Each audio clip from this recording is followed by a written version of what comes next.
الحمدللہ رب العالمین،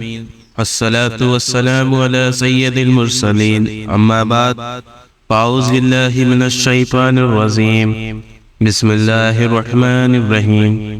برادر اسلام، السلام علیکم ورحمۃ اللہ وبرکاتہ۔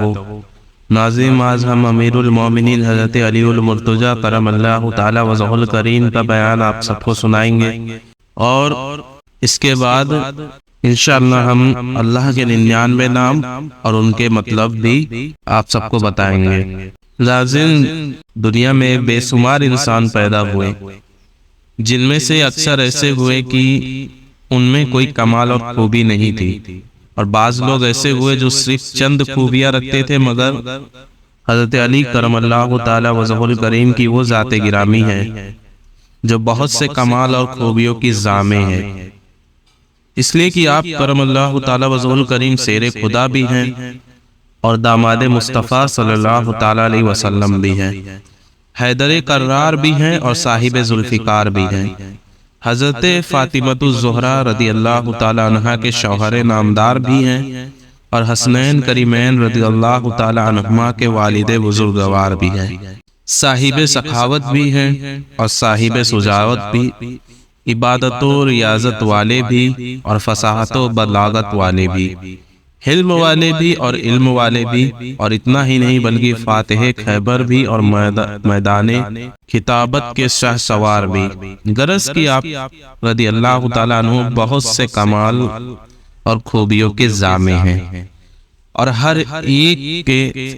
ممتاز و یگانہ ہے، اس لیے کہ دنیا آپ رضی اللہ تعالیٰ عنہ کو مظہر العجائب والغرائب سے یاد کرتی ہے، اور قیامت تک اسی طرح یاد کرتے رہے گی۔ آپ کا نام و نسب اس طرح ہے کہ آپ رضی اللہ تعالیٰ عنہ کا نام علی بن ابی طالب ہے، اور کنیت ابو الحسن اور ابو تراب ہے۔ آپ رضی اللہ تعالیٰ عنہ سرکار اقدس صلی اللہ تعالیٰ علیہ وسلم کے چچا ابو طالب کے صاحبزادے ہیں، یعنی حضور صلی اللہ تعالیٰ علیہ وسلم کے چچا جات بھائی ہیں۔ آپ رضی اللہ تعالیٰ عنہ کے والدہ محترمہ کا اسم گرامی فاطمہ بنت اسد بن عاصم ہے، اور یہ پہلی خاتون ہیں جنہوں نے اسلام قبول کیا اور ہجرت بھی فرمائی۔ آپ کرم اللہ تعالیٰ وجہہ الکریم کا سلسلہ نسب کچھ اس طرح ہے: علی بن ابی طالب بن عبد المطلب بن حاسم بن عبد مناف۔ آپ رضی اللہ تعالیٰ عنہ واقع فیل کے 30 سال بعد پیدا ہوئے، اور اعلان نبوت سے پہلے ہی مولا کل سید الرسل جناب احمد مصطفیٰ محمد مصطفیٰ صلی اللہ تعالیٰ علیہ وسلم کے پرورش میں آئے، جبکہ قریش قحط میں مبتلا ہوئے تھے، تو حضور صلی اللہ تعالیٰ علیہ وسلم نے ابو طالب پر عیال کا بوجھ ہلکا کرنے کے لیے حضرت علی کرم اللہ تعالیٰ وجہہ الکریم کو لے لیا تھا۔ اسی طرح حضور صلی اللہ تعالیٰ علیہ وسلم کے سائے میں آپ رضی اللہ تعالیٰ عنہ کی پرورش پائی، اور انہی کی گود میں ہوش سنبھالا۔ آنکھ کھولتے ہی حضور صلی اللہ تعالیٰ علیہ وسلم کا زمانے آرا دیکھا، آپ صلی اللہ تعالیٰ علیہ وسلم کی ہی باتیں سنی، اور آپ صلی اللہ تعالیٰ علیہ وسلم کی ہی عادتیں سیکھی، اس لیے بتوں کی نجاست سے آپ کرم اللہ تعالیٰ وجہہ الکریم کا دامن کبھی آلودہ نہیں ہوا، یعنی آپ رضی اللہ تعالیٰ عنہ نے کبھی بت پرستی نہیں کی، اس لیے آپ کو کرم اللہ تعالیٰ وجہہ الکریم آپ رضی اللہ تعالیٰ عنہ کا لقب ہوا۔ حضرت علی کرم اللہ تعالیٰ وجہہ الکریم 9 عمر لوگوں میں سب سے پہلے اسلام سے مشرف ہوئے۔ تاریخ الخلفاء میں ہے کہ جب آپ رضی اللہ تعالیٰ عنہ ایمان لائے، اس وقت آپ رضی اللہ تعالیٰ عنہ کی عمر 10 سال تھی، بلکہ بعض لوگوں کے قول کے مطابق 9 سال، اور بعض لوگ کہتے ہیں کہ 8 سال، اور کچھ لوگ اس سے بھی کم بتاتے ہیں۔ اعلیٰ حضرت امام احمد رضا بریلوی علیہ رحمہ تنزیہ المکانۃ الحیدریہ میں تحریر فرماتے ہیں کہ بوقت قبول اسلام آپ کی عمر 8 سے 10 سال کے بیچ تھی۔ آپ رضی اللہ تعالیٰ عنہ نے کہ اسلام قبول کرنے کی تفصیل محمد بن اسحاق رحمۃ اللہ تعالیٰ علیہ نے اس طرح بیان کی ہے کہ حضرت علی رضی اللہ تعالیٰ عنہ نے حضور صلی اللہ تعالیٰ علیہ وسلم اور حضرت خدیجہ الکبریٰ رضی اللہ تعالیٰ عنہا کو رات میں نماز پڑھتے ہوئے دیکھا۔ جب یہ لوگ نماز سے فارغ ہو گئے تو حضرت علی رضی اللہ تعالیٰ عنہ نے حضور صلی اللہ تعالیٰ علیہ وسلم سے پوچھا کہ آپ لوگ کیا کر رہے تھے؟ تو حضور صلی اللہ تعالیٰ علیہ وسلم نے فرمایا کہ یہ اللہ تعالیٰ کا ایسا دین ہے جس کو اس نے اپنے لیے منتخب کیا ہے اور اسی کی تبلیغ و اشاعت کے لیے اپنے رسولوں کو بھیجا ہے۔ لہٰذا اے علی، میں تم کو بھی ایسے معبود کی طرف بلاتا ہوں جو اکیلا ہے، اس کا کوئی شریک نہیں، اور میں تم کو اسی کی عبادت کا حکم دیتا ہوں۔ حضرت علی کرم اللہ تعالیٰ وجہہ الکریم نے کہا کہ جب تک میں اپنے باپ ابو طالب سے نہ پوچھ لوں اس بارے میں کوئی فیصلہ نہیں کر سکتا، چونکہ اس وقت حضور صلی اللہ تعالیٰ علیہ وسلم کو راج فاج کرنا منظور نہیں تھا، کیونکہ حکمت تھی۔ اس لیے آپ صلی اللہ تعالیٰ علیہ وسلم نے فرمایا، اے علی، اگر تم اسلام نہیں لاتے ہو تو ابھی اس معاملے کو پوشیدہ رکھو اور کسی پر ظاہر بھی مت کرو۔ تو حضرت علی رضی اللہ تعالیٰ عنہ اگرچہ اس رات ایمان نہیں لائے، مگر اللہ تعالیٰ نے آپ کے دل میں ایمان کو واضح کر دیا تھا۔ دوسرے روز صبح ہوتے ہی حضور صلی اللہ تعالیٰ علیہ وسلم کی خدمت میں حاضر ہوئے اور آپ صلی اللہ تعالیٰ علیہ وسلم کی پیش کی ہوئی ساری باتوں کو قبول کر لیا اور اسلام لے آئے۔ جب نبی کریم صلی اللہ تعالیٰ علیہ وسلم نے اعلان نبوت کیا تو سب لوگوں کو اکٹھا کر کے فرمایا کہ تم لوگ مجھے جانتے ہو؟ تو لوگوں نے کہا، ہاں تم صادق بھی ہو، امین بھی ہو، سچ بھی بولتے اور امانت دار بھی ہو۔ تو حضور نے کہا کہ اگر میں کہوں کہ وہ پہاڑی کے پیچھے ابھی ایک لشکر ہے جو تم پر حملہ کرنے والا ہے، تو تم اس صورت میں کیا کرو گے؟ تو سب لوگ کہنے لگے، ہم فوراً مان لیں گے، کیونکہ تم نہایت سچے ہو اور کبھی جھوٹ نہیں بولتے۔ تو پھر میرے نبی نے فرمایا، پھر مان لو کہ میں اللہ کا رسول ہوں اور میں تمہیں اس کی عبادت کے لیے کہتا ہوں اور تمہیں اسلام کی دعوت دیتا ہوں۔ تو اتنا سننا تھا کہ سب ایک دم خاموش ہو گئے، کوئی کچھ نہیں بولا۔ صادق بھی ہیں، امین بھی ہیں، اس بات کو تسلیم بھی کرتے ہیں، لیکن نہیں ماننا تو نہیں ماننا۔ ایک دن نبی پاک صلی اللہ تعالی علیہ وسلم سب کی دعوت کرتے ہیں۔ جب سب کھانا کھا لیتے ہیں تو نبی پاک صلی اللہ تعالی علیہ وسلم فرماتے ہیں کہ میں اللہ کا رسول ہوں اور تمہیں اسلام کی دعوت دیتا ہوں۔ تو اس فرمان پر سب ایک دم خاموش ہو جاتے ہیں، کوئی چوں بھی نہیں کرتے۔ گویا کہ حضرت علی کرم اللہ تعالیٰ وجہہ الکریم اس وقت صف میں سب سے پیچھے ہوتے، کیونکہ آپ کی عمر میں نے بتایا 8 سے 10 سال کے بیچ تھی، تو سب سردار آگے رہتے، حضرت علی پیچھے رہتے۔ اور نبی پاک صلی اللہ تعالیٰ علیہ وسلم ارشاد فرماتے، کون ہے جو میرے پیچھے چلے گا؟ تو کوئی نہیں بولتا۔ تو حضرت علی فرماتے ہیں کہ مجھے اس طرح لگا کہ میرے نبی پوچھ رہے اور کوئی کچھ نہیں کہہ رہا۔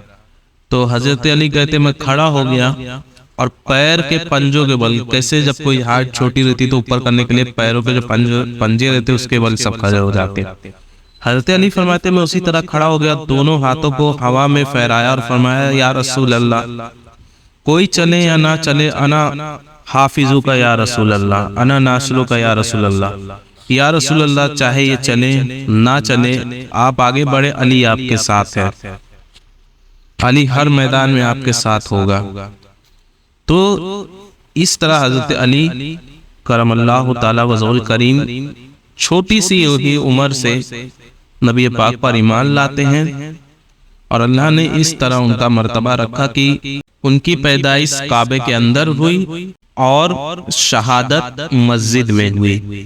یہ حضرت علی کرم اللہ تعالی وجہہ الکریم کی شان تھی، اور پوری عمر میرے نبی پاک صلی اللہ تعالی علیہ وسلم کی خدمت میں ہی حضرت علی نے گزار دی۔ کفار مکہ جب ایک دم سے اپنی ساری حدود کو پار کر کے معاذ اللہ نبی پاک صلی اللہ تعالی علیہ وسلم کو انہوں نے قتل کرنے کا پلان بنا لیا تھا، تو اس خفیہ سازش کی خبر اللہ تعالیٰ نے اپنے محبوب کو سنائی۔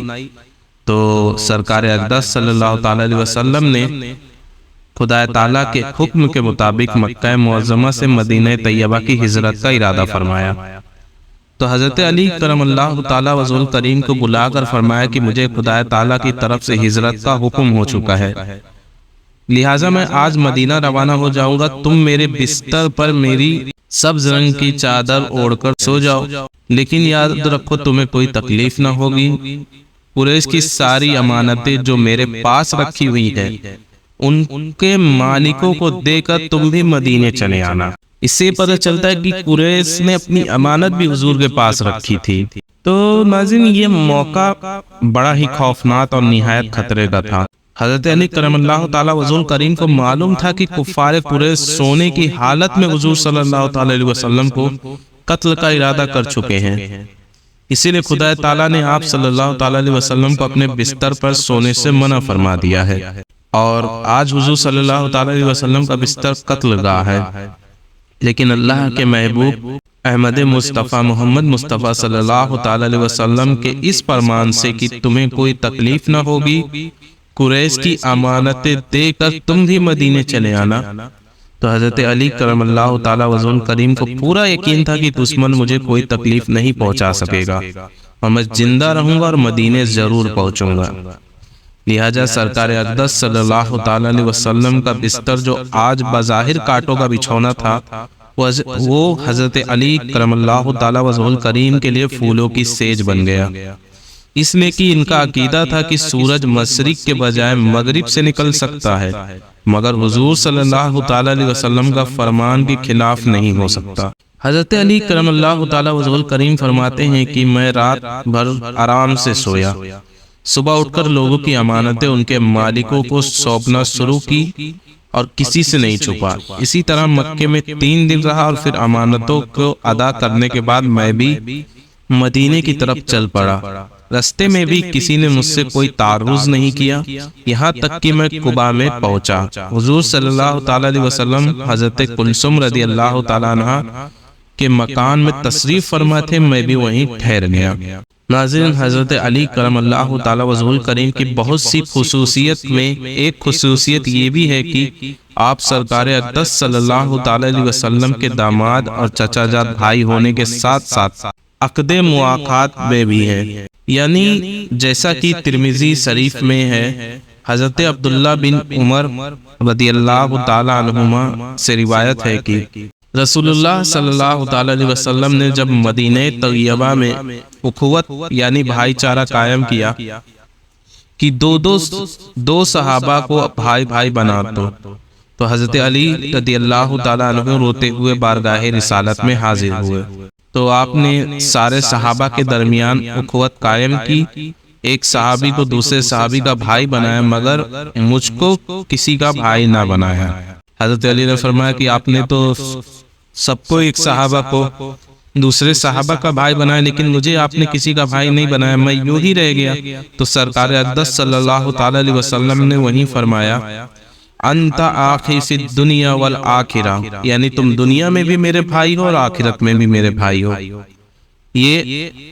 عقد مواقات میں بھی علی کرم اللہ تعالیٰ وجہ کریم آپ کے بھائی ہوئے۔ ناظرین، یہاں تک کا میں نے سارا بیان ابھی آپ کو سنا دیا ہے، لیکن اس کے آگے کا بیان ہم انشاءاللہ کل کے ویڈیو میں لائیں گے۔ تب تک کے لیے السلام علیکم ورحمۃ اللہ وبرکاتہ۔